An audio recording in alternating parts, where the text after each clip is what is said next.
A ver, pensemos en esto un momento. ¿Cómo aprendemos? ¿De verdad es como si nos llenaran un vasito con información? ¿O, o es más bien algo que vamos armando, como un rompecabezas, interactuando con los demás? Esa es la pregunta del millón para cualquiera que esté en esto de la educación. Y justo de eso vamos a platicar hoy, de cómo pasamos de solo transmitir a realmente construir. Y lo haremos de la mano de un verdadero genio de la pedagogía, Lev Vygotsky. Y miren, para arrancar, esta frase de Paulo Freire lo dice todo, ¿no? Es que le da al clavo. Resume perfecto ese clic que tenemos que hacer. Nuestra chamba no es andar depositando datos en la gente, para nada. Es más bien volvernos como arquitectos de experiencias. O sea, diseñar los espacios, las condiciones, las herramientas, todo para que el conocimiento no nomás se reciba, sino que de verdad se construya desde adentro. Ok, entonces, ¿cuál es la ruta de hoy? Rapidísimo. Primero, veremos ese gran giro que dio la pedagogía.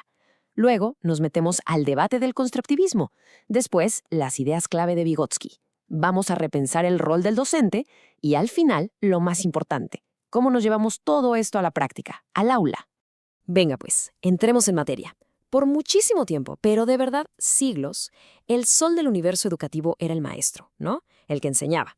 Pero de repente, ¡pum!, pasó algo como la revolución de Copérnico. Nos dimos cuenta de que el centro era otro. Y de un día para otro, el protagonista ya no era el mismo. La pregunta clave ya no fue ¿cómo le hago para enseñar esto súper bien? No, la pregunta se transformó en a ver, ¿cómo lo están aprendiendo ellos? ¿Qué está pasando ahí adentro, en sus cabezas? Y ojo, este pequeño cambio lo modifica todo. Pone al aprendiz en el mero centro y nos obliga a ser mucho más observadores. Y aquí viene lo bueno. Esto no significa que el maestro ya no importe, para nada. Al contrario, su papel se vuelve mucho más interesante, más complejo. Se convierte en una especie de guía, de tutor, de alguien que provoca la curiosidad. Incluso, y esto es genial, en alguien que también aprende en el proceso junto con sus estudiantes.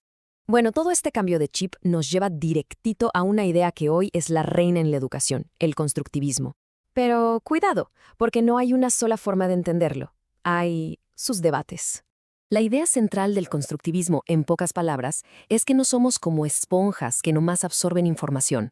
No, el conocimiento es algo que cada uno de nosotros construye, que va armando. Es nuestra propia interpretación del mundo y la construimos usando los ladrillos de lo que ya sabemos. Y justo aquí, miren, vemos el meollo del asunto. El gran debate. Por un lado tenemos a alguien como Piaget, que básicamente decía que aprender es un rollo solitario, un viaje personal de descubrimiento. Pero por el otro, llega Vygotsky y dice, momento, sin amigos, sin los demás, simplemente no se puede aprender. Para él, la construcción es social, sí o sí. Y es justo en esa idea, la de Vygotsky, donde nos vamos a clavar hoy, porque él nos dio todo un mapa para entender que la gente, la cultura, el lenguaje, no son solo un extra, no, son el mismísimo motor de nuestro pensamiento. Su idea principal es algo que llamó la ley de la doble formación, y de verdad que es súper potente. A ver, piensen en esto. ¿Cómo aprendemos a argumentar? Primero lo hacemos afuera, con otros, ¿no? Discutimos, nos confrontan, escuchamos, y todo ese diálogo poco a poco se va mitiendo, se internaliza, se convierte en esa vocecita en nuestra cabeza que analiza las cosas. O sea, el aprendizaje va de afuera hacia adentro, ¿se fijan? Ok, entonces, si el aprendizaje es así, ¿dónde entramos nosotros? ¿Cuál es nuestro momento? Vygotsky nos da la clave, el punto exacto, la famosa zona de desarrollo próximo o CDP. Y esto no es ni lo que ya saben hacer solos, ni lo que de plano no pueden hacer. Es ese punto intermedio, ese casi lo logro pero necesito una ayudadita. Saber encontrar esa zona en cada persona, híjole, esa es la verdadera maestría del educador. Y para trabajar justo ahí, en esa zona, usamos una herramienta que se llama andamiaje. Piensen en un andamio de construcción, literal. Son esos apoyos que ponemos por un ratito.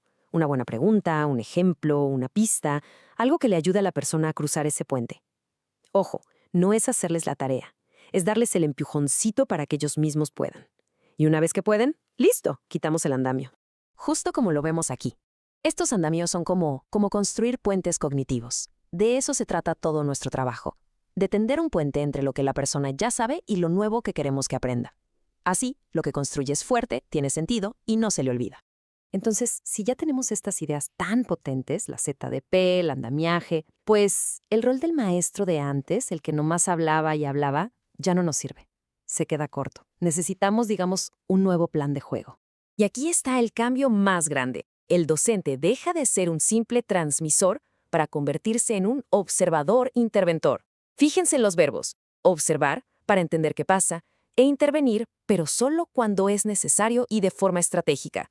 Y este nuevo rol funciona como en un ciclo, más o menos así. 1. Creas la situación, el reto.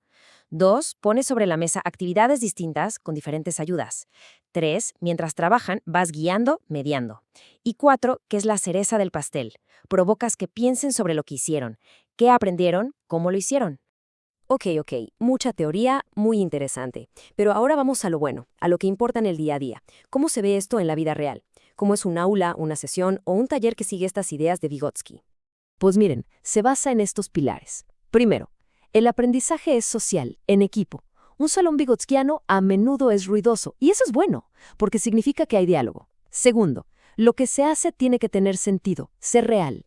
Tercero, siempre empezamos desde lo que la gente ya sabe. Y por último, la meta no es que memoricen, es que entiendan de verdad. Pero a ver, seamos sinceros, esto no es nada fácil. El reto más grande es romper con la costumbre, ¿no? Con esa inercia de enseñar como nos enseñaron. Cuesta trabajo pensar en actividades donde de verdad necesiten colaborar para resolver algo. Y no que nomás sea siéntense en equipos y ya. Pero cuando le atinamos, los beneficios son enormes. De repente, vemos gente mucho más metida, más autónoma, vemos que el aprendizaje se les queda, y la verdad, para uno como profesional, el trabajo se vuelve muchísimo más gratificante. Y bueno, cerramos con esta pregunta para la reflexión personal. Pensemos cada quien desde nuestra trinchera, ya sea en el aula o en cualquier otro rol. ¿Dónde está la siguiente zona de desarrollo próximo de nuestra gente? ¿Qué andamio, qué pequeño puente podemos construir para ellos mañana?